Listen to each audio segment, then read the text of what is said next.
Hello dear friends, welcome to part 5 of the sermon series, Wow, What Just Happened? And the title for today is Stand and Watch. Today you're going to see how God intervened in a situation that seemed impossible, and the way things panned out, it brought glory to God, and it showed the compassion that God had on His people and how He answers prayer that comes directly from the heart. We're going to look at the passage in the Bible from 2 Chronicles chapter 20, and this is the story about King Jehoshaphat. Now this was a situation where an army was coming to attack him. I'm going to read the first few verses for you to give you a backdrop of the story. I'm reading from verse 1, and it says, "It happened after this that the people of Moab, with the people of Ammon and others with them, besides the Ammonites, came to battle against Jehoshaphat. Then some came and told Jehoshaphat, saying, A great multitude is coming against you from beyond the sea, from Syria, and they are in Hazazon Tamar, which is En-gedi. And Jehoshaphat feared, and he set himself to seek the Lord, and proclaimed a fast throughout all of Judah. So Judah gathered together to ask help from the Lord, and from all the cities of Judah they came to seek the Lord." There were 3 armies that were coming to fight against Jehoshaphat, and the Bible is very clear in painting the picture for us and showing that Jehoshaphat, he feared for his life, he feared for his people. But in his fear, he had 2 choices. One was to abscond and run away. The other was for him to face his fear and run towards it. Friends, I want us to think, in looking at our miracles that we want to happen when there are impossible situations that face us, are we like Jehoshaphat who run to God, or do we run away from the problem? How do you respond to what you hear? Jehoshaphat here, he knew that prayer alone was not enough.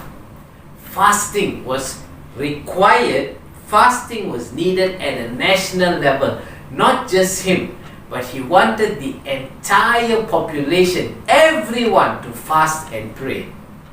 Friends, how you respond when it comes to prayer and fasting, I believe, is key for us. While we all pray, I want to challenge you this week that when you're pursuing your miracle, consider fasting, because fasting has a power that lies within. It teaches us to lean on God, and it teaches us that by our own strength we are unable to do things. But when we rely on God, when we fast, when we pray, miracles can happen. How do you respond to what you hear? Do you fear and run away, or do you fear and run toward? I want us to fear and run toward God, because God gives the answers. The Bible says God is our refuge and our strength, a very present help in times of trouble. Find your refuge in God. The second lesson that we can learn is, when we ask God, the prophetic word will be released with an answer and direction. Jehoshaphat with the people, when he prayed to God, he made known his feelings, his emotions. In no uncertain terms did he tell God that, God, we can manage this on our own. Jehoshaphat cried out to God. In fact, he says in verse 12, "For we have no power against this great multitude that is coming against us, nor do we know what to do, but our eyes are upon you." And what happened was, after he prayed, the Bible says the Spirit of the Lord came upon Jahaziel, the son of Zechariah, the son of Benaiah, the son of Jael, the son of Mattaniah, a Levite of the sons of Asaph, in the midst of the assembly. And he said, Listen, all you of Judah, and you inhabitants of Jerusalem, and you, King Jehoshaphat, thus the Lord says to you, do not be afraid nor dismayed because of this great multitude, for the battle is not yours but God's. Tomorrow go down against them. God gives the answer. And God tells them, they will surely come up by the ascent of Ziz, and you will find them at the end of the brook before the wilderness of Jeruel. You will not need to fight in this battle. Position yourselves, stand still, and see the salvation of the Lord who is with you. O Judah and Jerusalem, do not fear or be dismayed. Tomorrow go out against them, for the Lord is with you. Friends, if you are in a situation now when you need the presence of God, you need the assurance of God, let this verse speak to you. God says to you, fear not, do not be dismayed. I am with you. You know, for King Jehoshaphat, God gave the answer. He told King Jehoshaphat what is going to happen tomorrow, where the enemy is going to come from. He painted the entire scenario for Jehoshaphat, and God told him, I'm telling you all of this, oh my dear King Jehoshaphat, and know this, you do not need to fight the battle. I will fight for you. And we're going to see what happened. So friend, when you pray, when you ask God, seek Him with all your heart, because He will answer. God is not a God that is deaf to you. He will speak in the prophetic, and He will give you signs, He will give you signals, He will speak to you and tell you what's going to happen. But what He wants is for us to listen to Him, to lean on Him, and to be attentive, because He is a God who will answer prayers. The third thing that we can learn is to recognize and give God due glory and praise. When you read the way Jehoshaphat prayed, he bowed his head, he worshipped, and the people praised God loud and high. God deserves all the due glory and praise. For some of you friends, I want to encourage you, even as you pray, maybe God is challenging you to change your position of prayer. I wonder how many of us kneel and pray, really kneel and cry out before God. Could God be challenging you for this season in your life? I want you to kneel down and pray. You know friends, kneeling shows us submission. When you kneel before God, I want you to think of a camel in a desert. When the camel reaches a point of water, a puddle of water or a lake or an oasis, the camel, because of its height and its size, needs to kneel down to drink of the water. When you kneel down, it shows that you are submitting before God. When you kneel to drink of God, to drink of His presence, what you're putting yourself into is you're going to be immersed in rest and refreshing, just as the camel finds rest and refreshing by drinking water. So maybe for some of you, God is challenging you. This is the season to change your position, to kneel and pray. Friends, I can tell you that when you obey God, He will bless you. Jehoshaphat, he was somebody who consulted the people. He did not decide on his own. You must realize that sometimes you may not have all the answers. Talk to people that surround you. When Jehoshaphat consulted with the people, you read in verse 21, it says, he appointed those who should sing to the Lord and who should praise in the beauty of holiness as they went out before the army.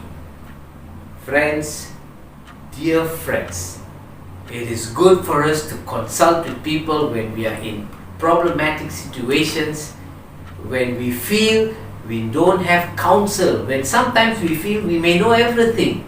Know that you don't know everything. You may not know everything. God has placed people in your life to speak input into you.